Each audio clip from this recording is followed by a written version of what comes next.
Chapter 2021. Edison left Taylorton, and everything had returned to normal. Daisy sat on the couch for a long while. As she stroked the diamond ring on her finger, a bad feeling rose from her stomach pit. She feared that the nightmare she had that night would come true. Suddenly, her phone rang and shattered the silence. She thought Noce was calling her, so she quickly picked it up. However, when she saw it was Zafir, her smile disappeared. She hesitated for a moment before answering the call. Zafir? Zafir was standing in front of the window, teasing the budgerigar with a feather. I'm so sorry for the trouble I caused you last time I asked you to dinner, but I'll clear it up for you. Daisy smiled. I'll be counting on you then, Zafir. Zafir was stunned and squinted. So she wants me to clarify it for her? When Zafir fell silent for a long while, Daisy asked, Zafir? Are you there? Something crossed Zafir's eyes as he looked into the distance, through the window. Yeah. Anyway, I need to go now. He hung up the call. His gaze was deep as he stood as stiff as a ramrod in front of the window. The budgerigar at the side jumped up and down and shouted, Daisy! Daisy! Zafir turned his head to look at it.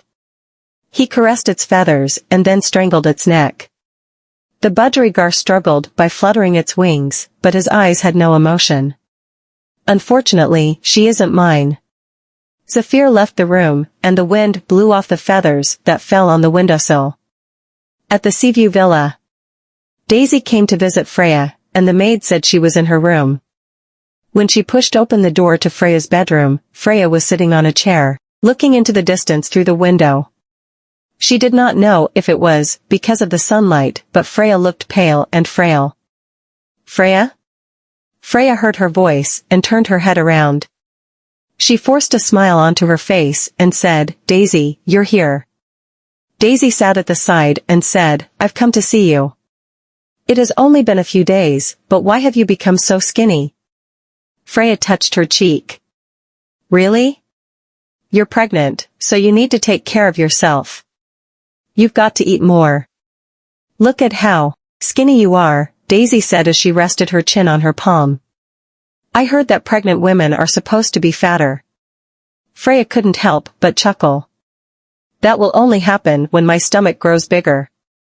Daisy stared at her stomach and asked, Is it hard to carry a baby? Freya replied, Not really. It actually varies from person to person. For me, I keep feeling nauseated during this pregnancy. After she finished speaking, Freya smiled and placed her hand on her stomach. However, she suddenly remembered something, and her smile froze. You want them not to have a mother too? Daisy noticed the changes in her expression and asked, Freya? Are you all right? She snapped herself out of her trance and shook her head. Yeah. I just feel a little tired. Daisy held her hand and said, Then get some rest. I shouldn't bother you anymore. Just when Daisy stood up and was about to leave, Freya called out to her. Daisy. She turned her head around. Yeah? Freya wanted to tell her about Noce, but she could not. After she hesitated for a while, she bit her lips and said, Nothing. Take care when you're on your way home. Daisy waved her hand. All right. When Daisy arrived at the courtyard, she bumped into Colton and his bodyguard. They just got out of the car and didn't seem to notice her as they were talking in front of the car. Daisy wanted to walk forward and greet them when she heard the bodyguard say, Sir, I've already passed the death news of Mr. Knowles to Mrs. Pruitt. Colton replied indifferently, As long as she believes that Noce is dead, even if Donald is suspicious of it, he'll send someone to tie up all the loose ends when he comes to pick her up. Chapter 2022. That was the real reason Donald would send someone to pick up Sandy. Sandy was just his pawn, so it went without saying that he did not care if she was dead or alive. He just needed to make sure that Noce was thoroughly dead. The bodyguard frowned. But the search and rescue team couldn't find anything in Donkery River after so many days. Besides, it was pouring that night, and the river was stormy. Even Bear's corpse was washed to the pier of Donkery River about 9 miles away. I'm afraid Mr. Knowles Before he could finish his sentence, Colton was stunned as he looked at Daisy, who was standing not far away. Daisy froze on the spot, her face slowly turning bloodless. "Colton, what did you guys say just now?" "Daisy." Colton did not intend to tell Daisy about it. Even though he was going to tell her, he wanted to wait until he confirmed that Noce was dead. Besides, he believed that Noce might still be alive, but now it seemed like Daisy had overheard their conversation. He hurriedly walked up to her and grabbed her shoulder. "Daisy, listen to me. Noce. Something happened to him, right? And you all know about it already?" asked Daisy, her eyes turning glassy as the light was leaving them. They all already knew about what had happened to Noce, but they kept her in the dark. Colton took a deep breath and said, "We haven't confirmed that he's dead yet. Of course, I believe he'll survive, so you must have faith in him." "Have faith in him? How the heck should I have faith in him?" Daisy's body was trembling when the nightmare she had the other day came back to her mind. "All of you are lying to me. You're keeping me in the dark. If I hadn't overheard your conversation, were you guys going to keep hiding it from me?" Colton clenched her shoulder tightly but loosened his grip in the end. What was done couldn't be undone. If Noce were really dead, she would learn about it sooner or later. Setting his jaw tightly, Colton said, "I'm sorry, Daisy. I didn't mean to hide it from you. I'm just hoping that he's still alive. What if we find him and—" Daisy lowered her head. After a long while, she said with a parched voice, "It's okay, Colton. I believe that Noce is still alive." Colton was stunned. She did not cry when she learned the news. Instead, she was calm. She had numbed feelings. Her face was devoid of any emotion, and she looked just like an empty shell. Her soul had left her body and was being dragged down into the abyss of darkness like a spider web. Rather than saying that she believed in Noce, she was lying to herself. She did not believe that Noce was still alive. It was just that her heart was dead, and her despair had extinguished her pain. "Daisy. Colton, ask him to take me back." Daisy opened the door and got into the car. Then, she did not say anything anymore. Colton looked at the bodyguard, and the latter felt upset. He nodded and said, "I'll send her back to Taylorton safely." Colton watched as the car left the courtyard. He massaged his nose and felt disappointed in himself. After they arrived at Taylorton, the bodyguard followed Daisy and got out of the car as he was worried about her. "Mississippi. You don't have to follow me." Daisy then went inside the mansion without turning her head back. The moment she closed the door, she slumped onto the floor and shouted, "Liar." Meanwhile, at the Goldman mansion. When Maisie received Colton's call, she put down her cup and said with a stern face, "It's such a serious matter. Why did you only inform me now?" Colton replied, "I'm sorry, Mom.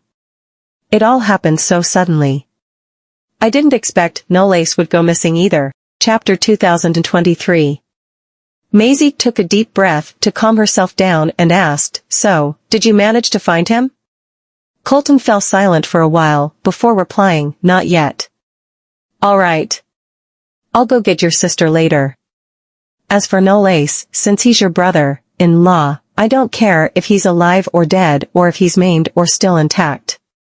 You need to get him back, understand?" Maisie hung up the call after she finished her sentence. Sadie was sitting opposite her, so she heard her conversation with Colton. "Ma'am, did something happen to Mr. Knowles?" Maisie massaged her forehead and said, "I've been wondering why they refused to make their relationship public after getting their marriage certificate. It turns out that it's because of Donald.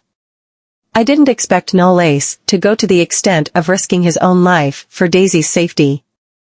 She felt that Noce was very similar to Nolan back then. She had full faith in Knowles' ability, and it was true that she felt assured of entrusting Daisy to him. However, it was never in her wildest dream that Noce would risk his own life this way. If something happened to him, the one who would suffer would be Daisy. Sadie narrowed her eyes and said, "I heard of Donald when I was working under Strix. He's a vengeful and cruel person. Once he has set his eyes on something, he will stop at nothing to get it. Maisie looked at her and asked, "Aren't you and Quincy going to Morwich with my godfather? Why did you guys come back so early?" Strix's health had deteriorated greatly throughout the years. Strix had helped Sadie a lot in the past, so she resigned to take care of him. Quincy had been rushing here and there, taking care of the company since Colton had not returned to Zlokova yet 3 years ago. It was only after Colton took over the company that he left for Morwich to look for Sadie. Sadie put down the cup and smiled. "Strix has sent me on an assignment to the East Islands." Maisie was stunned. "My godfather asked you to go there?" She nodded. "Metropolis has been in an unstable state while Strix is away to recuperate from his illness. Some ambitious members even have started to make their movements as they want to seize Strix's position and assets. Strix's monopoly business in Morwich has left him with huge assets, and it's a huge pie that anyone would like to take a bite of. If Strix has an accident, Metropolis will be torn apart." Maisie frowned. Strix's group was the largest in North Ancora. He did not have any children in his life, so many people were interested in his position and his huge fortune. After all, no one could resist such a big pie. Maisie picked up her cup and asked, "There are other forces targeting Metropolis?" Sadie sighed. "The Skull Club, some forces in Aura, and some of the underground gangs in the East Islands. Therefore, Strix wants me to bring a secret document and go to the East Islands to look for Sunny Southern. The influence of Mr. Southern's group in East Eurasia matches that of the underground gangs in Aura. If Metropolis can form an alliance with Mr. Southern, it can deter them." Sunny Southern and Fabio Puzo each occupied half of the East Islands. They had a clear separation of territory and management. Neither of them could interfere with each other's power easily, and they were relatively wary of each other.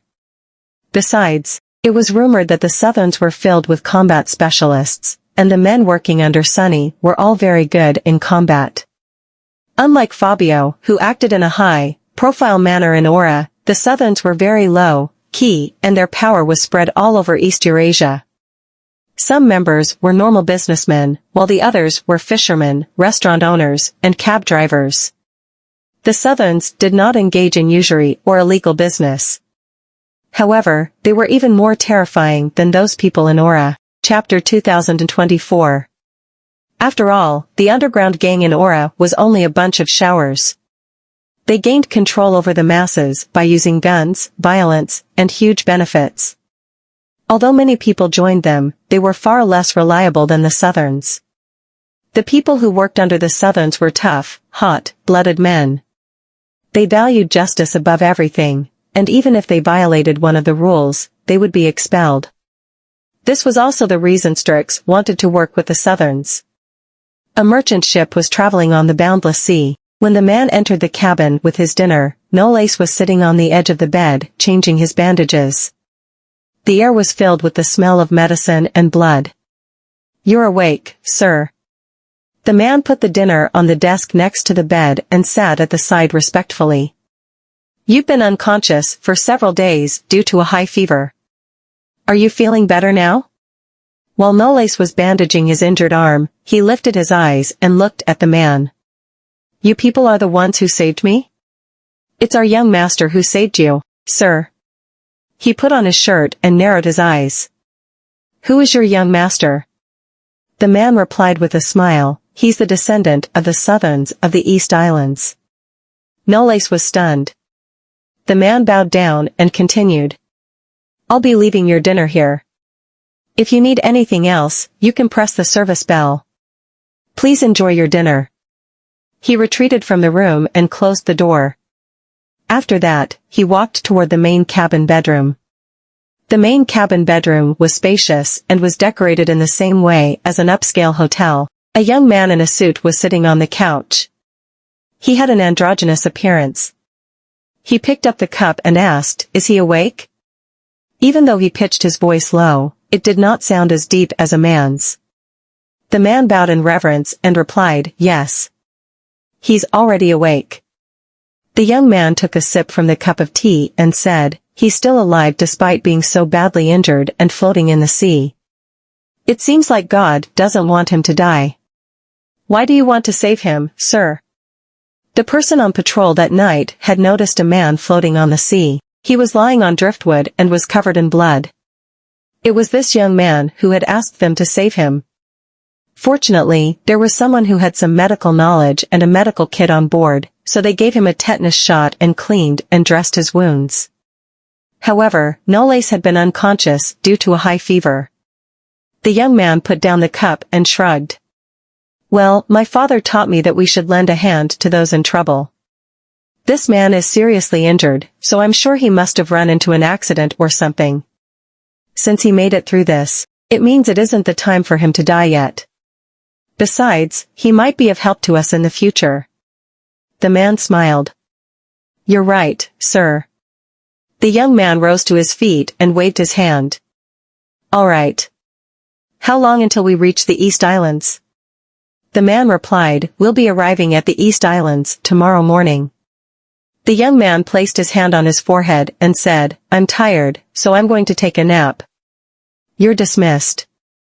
At Bassburg, at the Goldman Mansion. Maisie brought Daisy home. When they were having dinner, Nolan asked the butler to get Daisy, but Maisie stopped him. I'm sure she doesn't have an appetite now. She'll eat when she's hungry. Nolan frowned. Is it because of Knowles? She picked up a piece of meat with her fork and said calmly, yeah. Knowles has gone missing, and no one knows if he is dead or alive. I'm sure Daisy doesn't have any appetite now. She was already relieved that Daisy did not throw a tantrum or try to kill herself due to her sadness. Nolan massaged his nose and said, if he's still missing and nobody knows if he's still alive or dead, it means there's still hope. Maisie chuckled. How rare. I thought you'd want to find another husband for Daisy. Nolan laughed helplessly. Of course, I'm not going to do that. I'm not someone who would take advantage of other people. Chapter 2025. Of course, I know you are not. Maisie put her fork down and said, I'm going to check on Daisy. Daisy was sitting on the bed with her arms around her legs. The room was dark since she kept the curtain closed, and did not switch on the light. When Maisie came in, the light that spilled into her room through the corridor caused her to squint her eyes. Maisie walked up to her. When she saw her swollen eyes, she asked, why are you hiding in your room and crying? Daisy rubbed her eyes and turned her face sideways. I'm not crying. Maisie sat at the side of the bed and stroked her cheek. You've got to stop crying. Knowles hasn't died yet, and you're mourning him right now. Something crossed Daisy's eyes as she asked, is there a difference? Of course, there is. He just went missing. We don't even know if he's dead or alive, and you've already given up hope? People always say that the more you get your hopes up, the bigger the disappointment, Daisy said as she lowered her head. Maisie narrowed her eyes and asked, so you think he's dead? Daisy was stunned. She pressed her lips thin and did not reply. It went without saying that she wished he was still alive, but she was afraid of receiving news of his death. She would rather escape from the truth than accept it. Maisie sighed. I was in the same situation before. When your father got caught in an accident, I thought he was dead too, so I understand your pain now. After that, she held Daisy's hand, trying to warm them up. But no matter what, we still need to keep our hopes up. We can't just keep on escaping. After all, we need to have hope when we live, isn't it? Daisy leaned in her arms and said, Mom, I'm going to make our marriage public. If someone saves him and knows who he is, then they'll definitely send him back, right? Maisie was stunned for a moment before she lowered her head to look at the girl in her arms. She smiled and said, sure, if you want to make it public, then go ahead and do it. I'll support you. The next day, Daisy announced her marriage to Knowles. The public did not know why Daisy would suddenly expose the identity of her husband, and it caused quite a sensation across the country. Many media outlets competed for the news. Some of them even went on to check on Knowles. They found out that he was King William's grandson, as well as Daisy's rumored boyfriend from 3 years ago. The news that they had been married for a long time caused a sensation across the internet. Daisy left under the cameras of the reporters. If it weren't for her bodyguards, she might be swollen by the crowd before she could get to the car. Daisy sat in the car and looked at the news playing on the screen of the mall building through the window. She hoped that he would see it, at the East Islands, at the Southern Manor. The scenery along the mountain forest was stunning. It looked like an ancient town that seemed to be hidden from the world, and there were a lot of people staying there. On the cliff sat a big mansion with exquisite decoration that looked like an ancient palace. It was huge, and one could see how rich the Southerns were. Toward the center of the island was the downtown area. It was home to the major merchant associations from both factions, shopping malls, resorts, and duty-free zones, to name a few. Transportation was also convenient. The Southerns and the Puzo faction occupied half of the East Islands each. The harbor, the organizations, and all the shops on the northeast coast belonged to the Southerns, while the southwest side belonged to the Puzo faction. Even though there was only one big island among the East Islands, it was as large as a big city on land. Inside the courtyard, a middle-aged bald man was sitting in a chair. He was donned in an ordinary overall and was playing with a jade rosary pendant in his hand. The side of the courtyard was filled with carefully grown flowers and plants. There was also a green lizard in a cage next to a moss pot. Chapter 2026. The man was reading the news. He lifted his cup when his servant leaned to his ear. "Master Cameron is back, sir." The man hummed and finished his tea slowly. He raised his head just in time to catch a dashing young man striding into his courtyard with his hands on his back, who raised his brow and hollered, "Miss me yet, Pops?" The man placed a cover on his teacup and frowned. "Forgot your manners now that you've been seeing the world for a while?" His attention drifted to Noce standing behind him, and he froze. He turned back to the papers and rose to his feet suddenly, grumbling, "God. I gave you one job, brat. I told you to make money, but the only currency you're good at is trouble, isn't it? You keep bringing freaks home." Knowles narrowed his eyes, but did not say anything. The youth circled behind the man and started massaging the latter's shoulders. "Whoa. Calm down, Dad. I saved him while I was at the sea, okay? You told me nobody sane and good would think saving a life is bad, remember? Rather make friends than enemies, you said. I follow your advice like the good son I am." Sunny Southern sneered. "You mean, you selectively follow my advice like the selectively good son you are." He turned back to Noce and observed the young man. Had he not read the news, he would have never guessed the kid to be a big shot. "So, a member of the Knowles family of Yarramore?" Knowles gave a little nod. "Your reputation reaches me, Mr. Sunny Southern, but I didn't expect mine to reach you." The older man stood and waved. "Since my son rescued you. Since you clearly look fine and unharmed, I shall return you to your home tomorrow." Knowles raised his eyelids. "I'm sorry, but not so soon, sir." Sunny regarded him pensively. A moment later, he looked away. "Come with me to my study." Knowles nodded and followed him inside.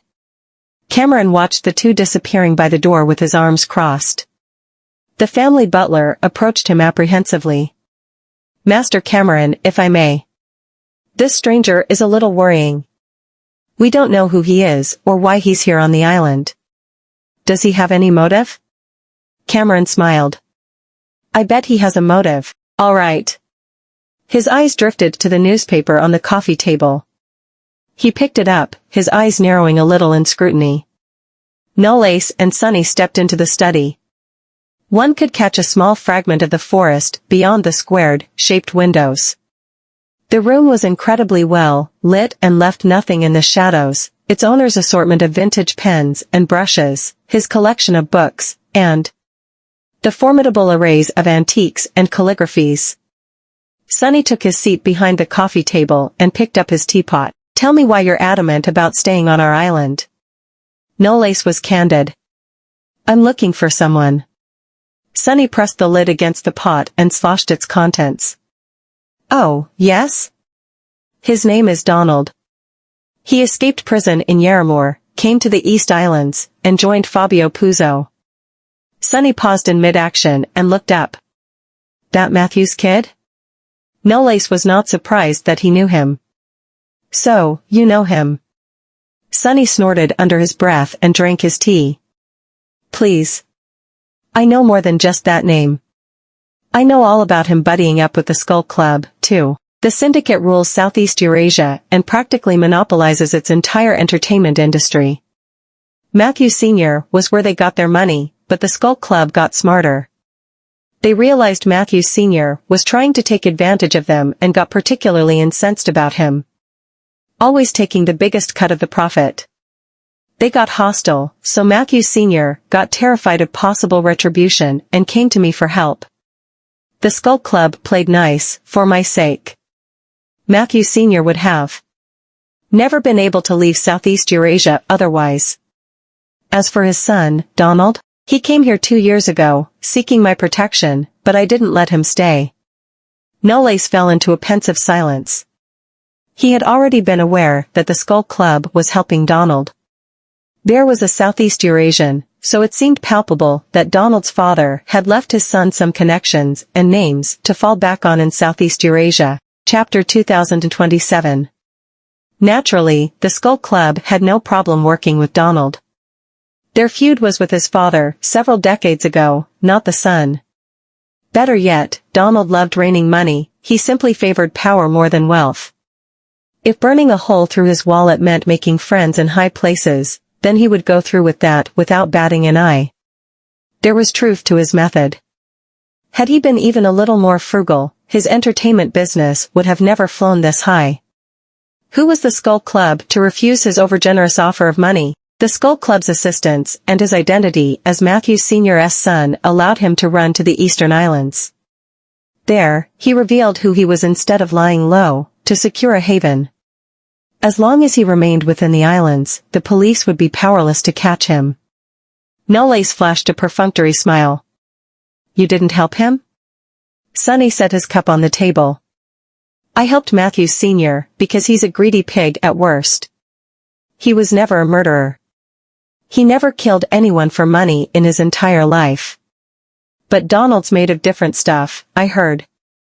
He's a madman who escaped prison, at the very least. Letting him stay on my island is akin to planting a ticking bomb next to my pillow. There was a conspicuous, seconds-long pause. Sonny considered Knowles thoughtfully.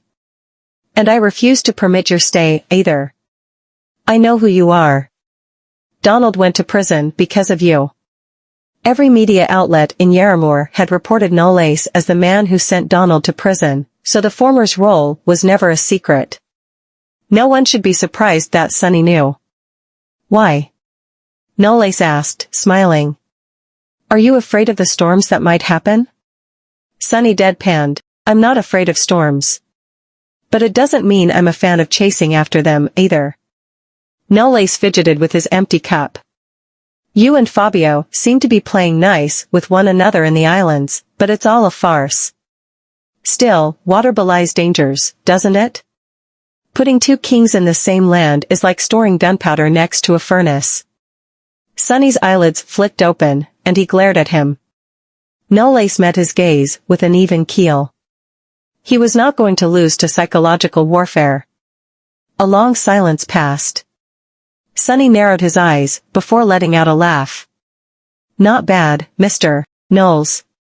You knew all about the island's politics, despite having only just arrived. Fabio Puzo had been scheming from his den in the southwestern peninsula. He had been manipulating unions and business guilds, controlling ports and harbors. There is no way a man like that would let you live free, out of his surveillance. He speaks of a desire for peace, Mr. Southern, but in the shadow, he acts in accordance with war. He rallies as much support from the land as he can, slowly gnawing away at your power to grow slowly. You refused to grant Donald sanctuary back then because you already knew that the Skull Club had joined Fabio's alliance. Donald is not a guy you can trust to have by your side, analyzed Noce. He played around with his cup and broke out a smile. If Donald manages to amass his powers again, and if he manages to gain the Eurasian gang's support, do you think he'll overlook that? Time you turned him away when he sought your help. Sonny was a little perplexed.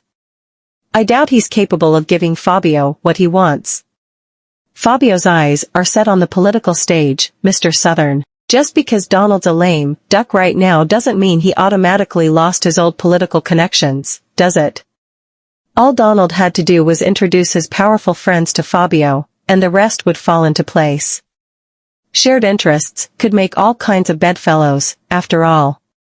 Sonny was quiet. Knowles poured a new cup of tea for him. Besides, after knowing who Cameron really is, I think you'll find permitting my stay a more favorable option. Sonny gripped his cup tightly. His brows furrowed. Are you threatening me? No, said Knowles, beckoning toward the refilled cup. Donald is my only goal. I don't intend to trouble you and your family with collateral damage. Sandy stood by the pier the next day with a shawl covering half of her face. Anxious, she was waiting for the aid Donald had promised her.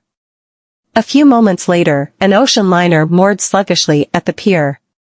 Two palpably Eurasian men emerged, their heads turning as though they were searching for someone. Sandy dragged her luggage behind her and approached the men immediately. Did Donald Matthews send you? The men exchanged glances. Mrs. Pruitt? That's me, she replied hastily, smiling and lifting her luggage. Finally. You two came. Chapter 2028.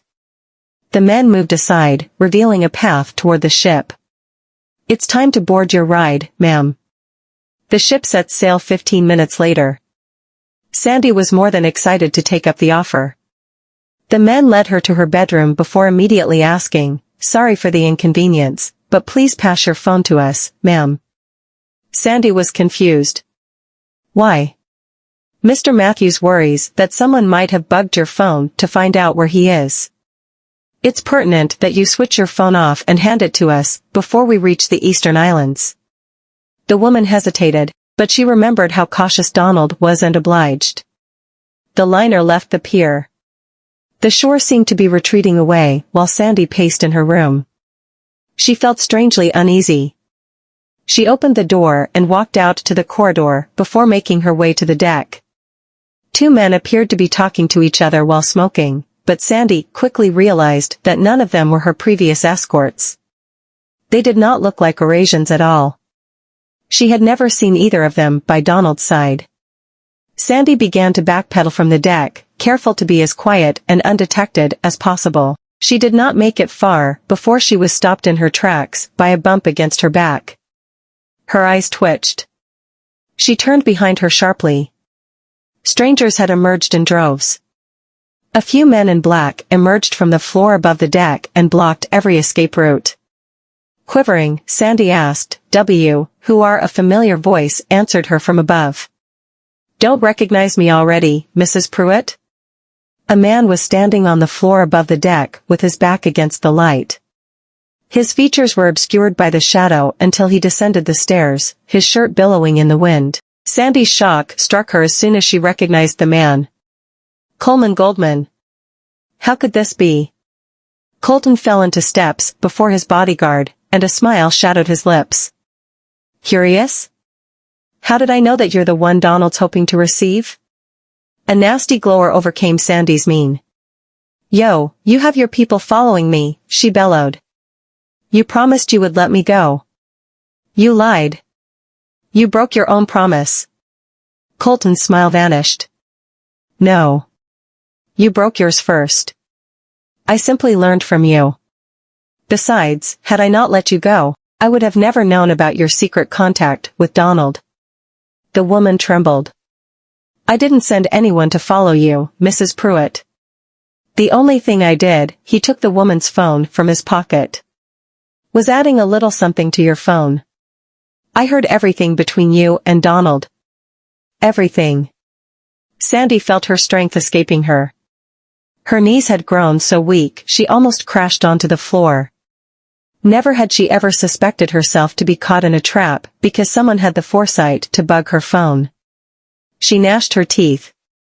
So, you would do anything it takes to send me to prison over that B*TCH, Phrygia? Colton tidied his sleeves noncommittally. She's just part of the story, he intoned. My brother-in-law, Knowles, is still missing. Nobody knows if he's dead or alive. See, you chose to stand with Donald. That means you're prepared to sink with that ship. Sandy felt a burst of emotions clocking up her throat. No one knows if he's dead or alive meant there was no certainty in his death. It suddenly occurred to her that she had been a sitting duck this whole time, since she called Donald up till the moment she received the news of Knowles' death. A hollow laugh crawled out of Sandy's throat. Despair and relief. I've underestimated all of you, and God, I'm so bitter. But it doesn't matter anymore, does it? I'm dead. Doesn't matter if I go back or be imprisoned. What's left for me to fear? Colton felt a sharp sense of foreboding. Sandy pushed the bodyguards surrounding her and dove toward the rails. The men reacted quickly. They grabbed hold of her as hard as they could, and Sandy's body was half thrown overboard. Below her, violent waves snarled and crashed onto one another, hungry. Had she succeeded, she would have never survived. Chapter 2029. The sea, especially within a 10-odd-mile radius where the eyes could see, was practically endless. Even a swimmer would find their strength steadily evaporating as the hope of seeing land or rescue, along with the warmth of their body, were slowly chipped away by the claws of icy water. Without ample preparations and gear, death was a surety. 2 bodyguards yanked Sandy by her arm with their dear life, but the obstinate mule kicked up a rough fight. Beads of sweat bathed her hands before rolling down her arms. Colton rushed to the railing and bellowed, "Are you suicidal?" Sandy gave out a sheer, mirthless laugh. "I'd rather die than see you people gloat." Shock jolted through Colton. Wait, the woman pried her arm out of his grip with all her might. The force knocked her off balance, and she toppled, plunging straight into the sea below. The water swallowed her. It was then that several speedboats emerged from a distance. 2 helicopters circled above the sea, inching close to Colton's ship, before another ocean liner appeared. The door to one of the helicopters opened, a ladder unfurled, and a silhouette descended upon the deck. Whan? Colton blurted out. His bodyguard was just as surprised. Master Whan? The man in question removed his leather gloves and started toward them. Looks like I came just in time. The crew on a speedboat hauled Sandy out of the sea. She writhed, gagging on seawater, and through a last-ditch struggle against her captors. Let me go. Let me go, and let me die. Her rescuers pinned her down and quickly tied her up. They shoved a piece of cloth into her mouth to prevent her from biting her tongue off. In the distance, other speedboats and helicopters retreated to the newly arrived ocean liner. Colton smiled and took a step forward. When did you return, and how did you know I was here? Whan placed his hand on his brother's shoulder. 2 days ago, I received some news. I rushed home, and I came as soon as I heard about you intercepting Donald's ship. I was worried. As the brothers headed inside the cabin, Colton asked, News from who? Whan laughed. Noce, of course. Colton did not seem shocked at all. The man lives. Whan hummed. He's in the East Islands now, with the Southerns family. The ships returned to the pier, where Yarramore embassy personnel and the Interpol waited. Sandy and some of Donald's men were promptly brought to the team. The representative from the Yarramore embassy shook hands with Whan after the captives were transferred to them.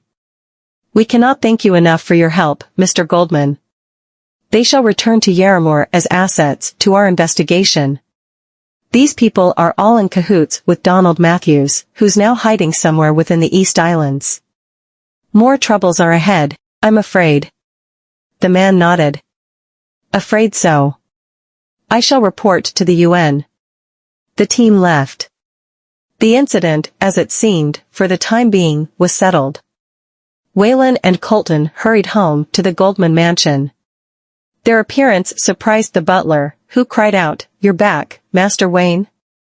The man in question hung his coat on the back of the couch as the butler hurriedly prepared refreshments. "You should have noticed us prior, Master Whan." The butler then added, "Mrs. Goldman is at work, while Mr. Goldman Sr. and Miss Daisy have gone fishing." Colton stiffened. "Fishing?" The butler sighed. "Well, Miss Daisy hasn't been in good spirits, Master Coleman, since Mr. Knowles' accident. Mr. Goldman Sr. took the young lady out in the hopes that it could ease her nerves a little." Colton slapped his forehead lightly. He had been in Daisy's shoes, before that was, to be the old man's fishing partner.